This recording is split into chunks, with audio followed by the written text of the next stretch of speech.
یہ خواجہ پھنس رہا تھا سیالکوٹ والے اقبال سنگاڑا ہے یا سنگیڑا پتہ نہیں، ایسے کئی سنگاڑے بیٹھے ہوئے پاکستان میں، اور چونکہ ہاتھ پڑا تھا خواجہ آصف کی دکھتی رگ پہ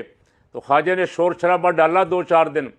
لیکن رات کا خواجہ لیٹ کے الٹا لیٹ کے نکیریں نکال رہا ہے۔ معاف کر دو، اللہ کے واسطے معاف کر دو، میں اپنے الزامات بھی واپس لیتا ہوں، اور جو کچھ میں نے کہا ہے اس سے بھی توبہ کرتا ہوں۔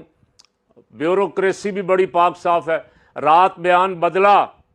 کہا چلیں 50% میں نہیں کہتا بیوروکریسی 50% بے ایمان نہیں ہے، لیکن 20-25 تو ہے نا، اور 20-25 پہ آ گیا، 20-25 سے کل بالکل کلین چٹ بھی دے گا، اس لیے کہ اس کی سنگی پہ بھی انہوں نے نو رکھا ہوا کہ تو ہمارے خلاف بول رہا ہے، معافی تلافی کر رہا ہے، کوشش ہو رہی ہے، 1-2 دنوں میں پتہ لگ جائے گا معافی تلافی ہوئی ہے یا نہیں ہوئی، اور اسے رنگ دینے کی کوشش کر رہے ہیں کہ ہم جمہوریت کے چیمپئن ہیں، اس لیے یہ سارا کچھ ہمارے خلاف شروع ہو گیا کہ ہم ایکسٹینشن نہیں دے رہے تھے۔ تو یہ تو اس ملک کا اعلیٰ آزادی جشن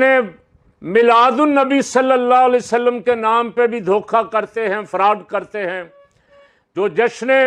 آزادی کے نام پہ بھی قوم سے دھوکہ اور فراڈ کرتے ہیں، ان سے کیسے امید رکھی جا سکتی ہے